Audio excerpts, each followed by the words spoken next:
Ó, tô chegando, hein? Pera aí. Tive que ir ali. Cara, você acredita que eu gravei esse vídeo aqui? Tava mais ou menos na metade. E a minha câmera desligou, parou de funcionar. Não sei por que aconteceu, mas enfim, provavelmente era porque eu deveria gravar de novo. Mas vamos lá, seja muito bem-vindo ao meu canal. Nesse vídeo aqui, eu vou trazer de uma forma muito sucinta, simples e quase como uma confissão para o meu eu do passado, certas coisas que eu gostaria de ter ouvido, escutado, ou que eu gostaria pelo menos de ter entendido que elas funcionam da forma que funcionam antes de eu começar a escalar minha empresa de design, etc. Essas coisas nada mais são do que partes fundamentais, assim, ou vivências, ou métodos de pensar, mentalidade, algumas coisas que vão acontecendo ao longo da jornada, enquanto você constrói um negócio de fato de design, começa a escalar com design, que quando te falam sobre escalar com design, ninguém fala sobre essas coisas. E desculpa por esse fecho de luz aqui, tá arregaçando a tela. Eu tô precisando arrumar isso aqui, enfim, tô despriorizando, para falar a verdade, tá? E essas coisas, elas nada mais são do que algumas verdades ali que compõem, que fazem parte do dia a dia de uma pessoa que está construindo um negócio, seja ele de design ou seja ele qualquer outro tipo de negócio. Obviamente, o meu objetivo aqui é falar com você sobre design. Então, eu trouxe algumas coisas mais específicas que eu fui aprendendo, né, conforme a minha empresa foi crescendo, conforme o estúdio novo foi escalando, as decisões e, enfim, coisas que nós tivemos que ir fazendo ali que eu não sabia que eram dessa forma. Eu imaginava que fosse ser diferente e acabei entendendo e aceitando, na verdade, que elas são de fato como elas realmente são. Se você ainda não me conhece, volta alguns vídeos aí e vê eu me apresentando, que eu já cansei de falar quem que eu sou, tá? Mas o que importa aqui para você é que eu construí um negócio de design lucrativo, autossustentável, que não depende de mim e tudo mais que muita gente vende aí na internet. Hoje eu vivo isso na prática e você está me ouvindo, mas você não está me vendo. Mas em breve você vai voltar a me ver. Esse é o probleminha que deu na minha câmera aquela vez, mas agora eu não vou abrir mão, vou gravar assim mesmo. Então se acontecer, você sabe que eu tô aqui com você, né? Vamos lá, então pode ir fechando o seu Photoshop, seu Figma, e olha aqui pra mim um pouquinho, é um vídeo rápido, tá? Tomara que ele seja, porque aqui eu tô vendo, ele só tem 2 minutos, eu quero falar em 5. Mas presta atenção comigo aqui um pouquinho, tá? Se você não me conhece, eu tenho um estúdio de design e tudo mais que eu já acabei de falar. E eu atingi certo patamar que dificilmente um negócio de design, ou dificilmente um designer, ou um negócio criativo conseguiu atingir. E não por mérito meu. Eu tive muita sorte durante essa caminhada, eu tive muitos guias que me ajudaram durante esse trajetório, muitos mentores que conseguiram me fazer chegar onde eu cheguei, mas eu tive que ralar muito para chegar aqui. Não ralar de ir para a escola usando uma sacola como uma mochila, mas ralar no sentido de apanhar mesmo, errar muito. E hoje o meu objetivo é que você erre muito menos do que eu errei. E lá atrás, quando eu estava construindo o estúdio novo, eu achava que algumas coisas elas eram diferentes. E são exatamente essas coisas que eu quero trazer para você. Hoje, enquanto eu escrevia os meus conteúdos para o Instagram, se você não me segue no Instagram e me conhece aqui pelo YouTube, vai lá que tem uns conteúdos um pouco mais rápidos e um pouco menos densos do que esse conteúdo que você está vendo aqui. Mas enquanto eu escrevia hoje os conteúdos para o Instagram, eu comecei a pensar. Falei, cara, tem algumas coisas que ninguém fala, né? O pessoal fala muito sobre escalar, vender, faturar e etc e tal, e ninguém fala de algumas coisas meio ruins ou, sinceramente, algumas coisas que devem mudar na cabeça da pessoa que está fazendo isso, porque se falassem elas espantariam.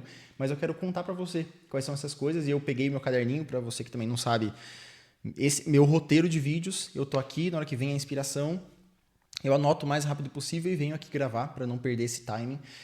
E eu anotei aqui 6 coisas, que são as 6 coisas que, como eu intitulei, provavelmente o vídeo vai chamar dessa forma. De novo, você está aqui comigo, cara.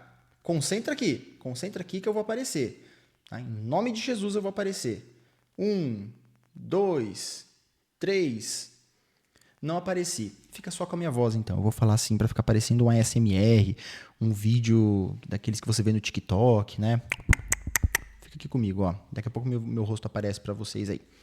Mas vamos lá, eu intitulei esse vídeo aqui de...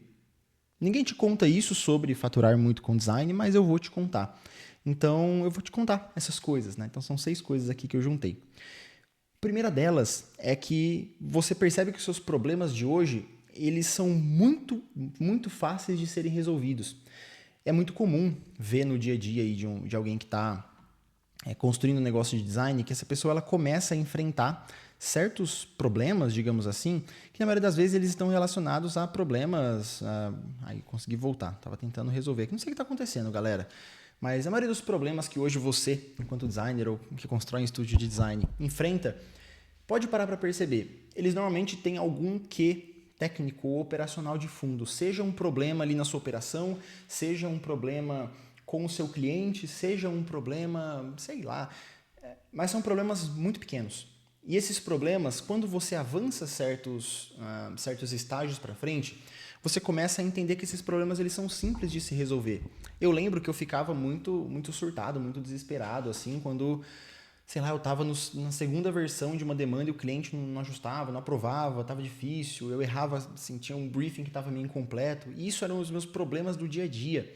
Cara, ter que melhorar um briefing, ter que melhorar um formulário, ter que melhorar a minha entrega, tenho que correr atrás para conseguir alcançar o mercado que agora está fazendo 3D com IA. Eu tinha esse tipo de problema, muito técnico, muito voltado à minha profissão de design. Então, se você não sabe, inclusive eu descobri que tem pessoas que não sabem. Hoje eu tenho um estúdio novo, mas eu sou designer. Eu estava conversando com um amigo esses dias que ele falou, você é designer? Porque eu achei que você só gostasse desse mercado e tal, mas sim, eu sou designer. Então, quando eu vivia essas realidades, para mim eram problemas imensos, assim. Quando, na verdade, você começa a escalar de certa forma e alguns problemas eles começam até, não necessariamente a diminuir, mas esses problemas eles começam a ter menos importância e menos relevância. Hoje em dia, a gente gasta muito pouco neurônio com certos tipos de problema porque não vale a pena. Não vale a pena você tentar convencer aquele cliente de que o que você fez é o correto, porque a percepção assim assado, porque a referência isso e aquilo. Não vale a pena você tentar convencer às vezes que, mas eu fiz assim porque você me falou que tal coisa, olha, mas eu vou entregar desse jeito porque o prazo, isso e aquilo. Não vale a pena. Não é que você vai abaixar a cabeça para certas situações, mas será que elas valem a pena mesmo, o seu esforço, o seu desgaste? Existem coisas muito mais importantes e que levam muito mais tempo e são muito mais chatas de se resolver. Ou seja, você designer, à medida que você for crescendo com o seu negócio, os seus problemas eles vão parar de ter relação com o design. Vão começar a ser problemas relacionados a negócio. Então, o grau dos seus problemas tende a mudar. Isso tranquiliza porque você percebe que as coisas que você tem hoje de desafio, elas não são nada difíceis. Você simplesmente não vivenciou o suficiente para conseguir resolvê-las. Então, isso é muito interessante.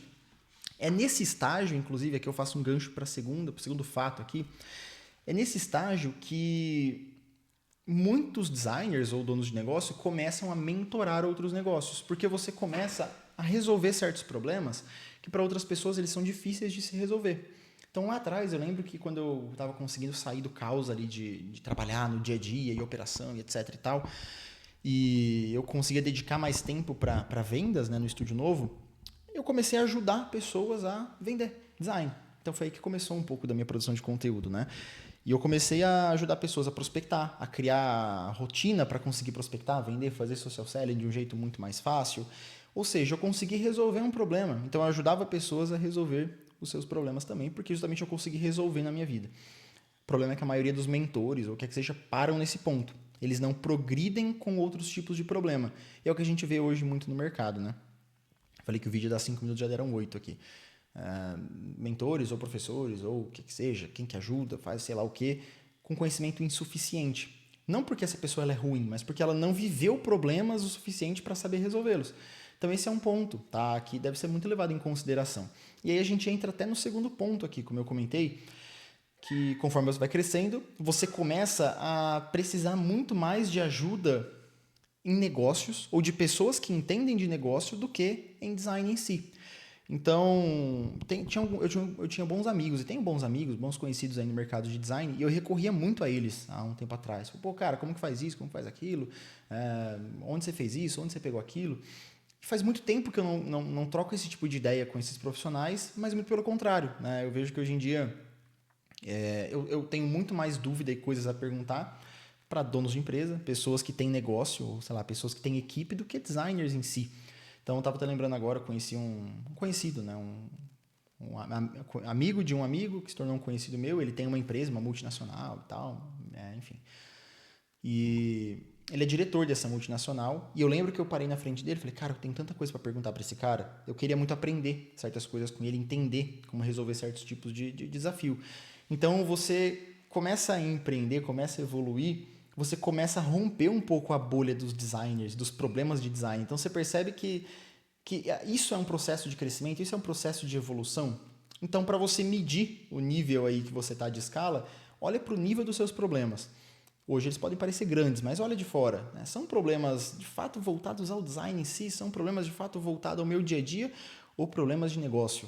Então isso vai conseguir medir um pouquinho e te dizer em qual degrau que você está. E aí, à medida que você vai fazendo isso, é legal porque esses pontos eles se conectam, tá? Então, ponto 3 aqui, à medida que você vai trilhando esse caminho, você começa a olhar para negócios com outro ponto de vista. E você percebe que o design nada mais é do que um negócio. Assim como a Coca-Cola é um negócio, assim como uma loja de roupas é um negócio, assim como uma lanchonete é um negócio, e você sabe que eu vou voltar. Meu vídeo está assim, mas você sabe que eu vou voltar. Aqui é dessa forma mesmo. E você começa a olhar para esses negócios e você começa a perceber que, assim como você, eles têm dificuldades de negócio. Eles sofrem com aquisição de cliente, eles sofrem com marketing, eles sofrem com posicionamento, eles sofrem com cliente desqualificado, eles sofrem com volume, eles sofrem com uma alta demanda, prazo, cliente exigindo prazo, cliente chato. Todos os negócios vivem a mesma realidade. A diferença é que em graus, em momentos, em cenários, em mercados diferentes. Isso até te possibilita a começar a olhar para os negócios com uma ótica diferente e perceber que o design nada mais é do que a venda de algo que as pessoas precisam comprar. E para você vender algo que as pessoas precisam comprar em larga escala, você tem desafios que para você vender em curta escala não tem. Uma pessoa que fabrica quadros, pintura, peças artesanais aí em casa, ela tem uma demanda baixíssima, os problemas dela são diferentes de uma pessoa que produz isso em larga escala. Então, você começa a ter um olhar um pouco diferente para os negócios. Então, esse é o terceiro ponto. Você começa a entender que o design é só mais um negócio como outros negócios que existem. E para você construir um negócio, você precisa ter o conhecimento do mercado, mas recorrer e entender que existem pessoas que entendem mais de negócio do que você. E você vai evoluindo dessa maneira, né? E o quarto ponto é muito interessante, porque esse ponto aqui você começa a conectar depois de muito tempo. Você ouve muito, obviamente você já ouviu isso, tá? Que as pessoas elas não compram o design, elas compram a solução. Mas a gente nunca traz isso para a realidade. A gente nunca traz isso para o nosso dia a dia. Porque você começa a perceber que vender design, no final das contas, não é vender design. As pessoas elas não compram o que você está vendendo, mas elas compram o resultado que aquilo gera para elas. E esse resultado ele pode ser emocional, ele pode ser financeiro, ele pode ser no ego da pessoa. Ou seja, por que uma pessoa vai comprar um design? No final das contas, não é porque ela quer design, é porque, sei lá, ela viu um concorrente que tem, é porque ela quer vender com uma cara mais bonita, é porque ela tem uma amiga que fez, é porque ela sabe que a empresa dela precisa daquilo para conseguir se destacar, porque ela quer que a empresa dê dinheiro, ela quer vender para clientes mais caros. Existe um motivo pelo qual as pessoas compram o que elas compram. Isso não é só design. Existe um motivo pelo qual você compra, sei lá, o seu MacBook aí que você está usando para trabalhar, o seu fone. Tudo bem, tem branding envolvido em tudo isso, mas não vamos entrar nesse mérito. Existe um motivo para você comprar o que você compra. Amanhã eu vou fazer um exame e eu comprei um isotônico. Tá?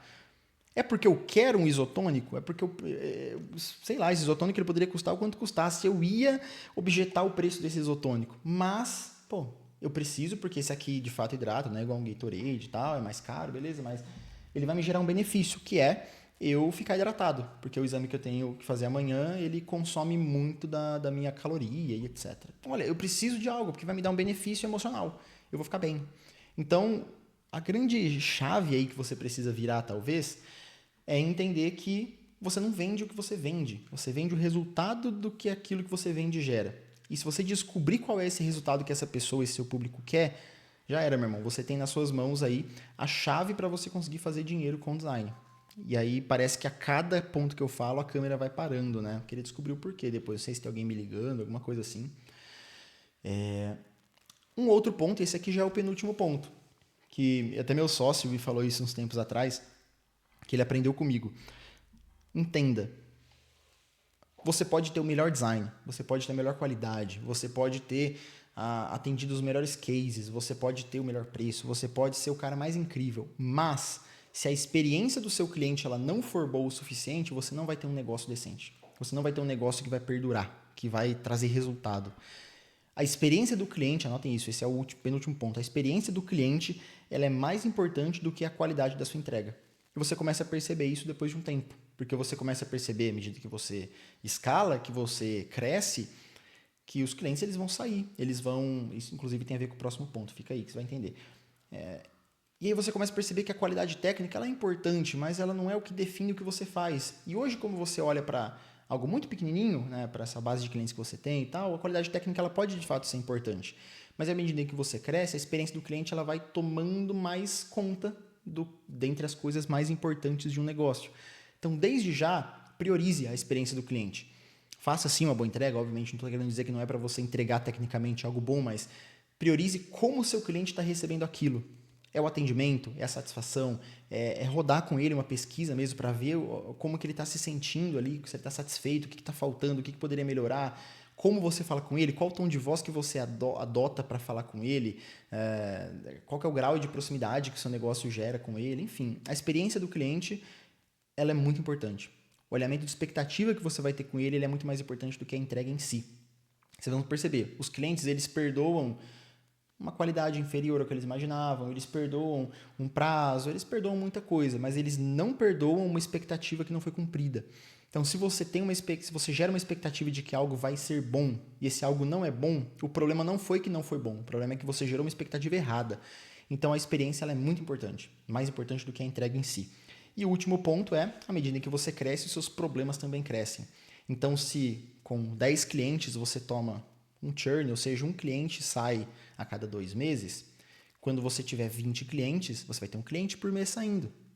Se a cada 10 clientes você tem uma mensagem por dia no seu privado reclamando aí de alguma coisa, quando você crescer, meu irmão, quando você começar a aumentar esse volume, você vai ter mais volume também. Então, é proporcional. É proporcional à medida em que você cresce, os problemas eles vão crescendo juntos de forma equivalente. Se 10% dos seus clientes são inadimplentes, isso quer dizer que se você tiver 10 clientes, um vai ser. Se tiver 100 clientes, 10 vão ser. Então, os problemas eles são equivalentes ao tamanho do negócio. Não acho que você vai parar de ter problemas. Você nunca vai conseguir corrigir todos. Você vai precisar encontrar forma de evitar que eles aconteçam, mas eles vão acontecer. E eles vão aumentar à medida em que você também vai aumentando aquilo que você está fazendo, tá? Então, são esses 6 pontos, tá? Eu achei muito interessante, porque eu gostei de lembrar desses pontos e pensar em todos eles, porque tem muito a ver com o que a gente vivencia no dia a dia. Às vezes a gente não para pensar nessas coisas. Tá? Então, vou só fazer um speedrun para lembrar desses 6 pontos aqui. O primeiro, você vai perceber que seus problemas eles são muito mais fáceis de resolver do que hoje você acha que eles são. Você começa a precisar mais de ajuda em negócios do que em design em si, conforme você vai crescendo. Você começa a entender que o design ele é só mais um negócio, assim como outros que existem, que vendem algo para um público que precisa de alguma coisa. Você percebe que as pessoas nunca compram o que você vende, mas o resultado que você gera para elas, seja um resultado emocional, financeiro, etc. A experiência do cliente é mais importante do que a entrega técnica em si, e na escala você também escala os seus problemas. Então se prepare desde já. Eu confio muito em você, eu sei que você está construindo seu negócio, se você está aqui assistindo é porque você está com dificuldade, você quer resolver essas dificuldades. Eu confio muito que você vai conseguir resolvê-las, mas se prepare. Não tem nada mais importante, nada que tem que estar mais estável em um negócio do que a mente de quem lidera ele. Então, se a sua cabeça estiver devastada ali por esse tipo de problema, por essas situações, e se a sua cabeça tiver em probleminha de design, cara, você não vai conseguir chegar onde você quer chegar. Porque o grau de problema e de importância das coisas tem que ter a ver com o momento que você tem, para onde você quer ir, onde você quer chegar, tá? Então, saiba que essas coisas são normais. Os erros eles vão acontecer, é muito normal que eles aconteçam, tente evitá-los e virar amigo deles para você errar o mais rápido possível. E negócio é negócio, você vai errar pra caramba. Então, se você gostou, se isso foi útil para você de certa forma, clique em se inscrever aqui embaixo, tá? Inscrever-se, se inscrever, sei lá. Deixa um like e comenta se você já tinha pensado, ou se você já passou por alguma coisa semelhante aí, que eu gostaria muito de saber, para saber se eu tô falando asneira aqui, tá bom? Eu te espero no próximo vídeo. Valeu, um abraço!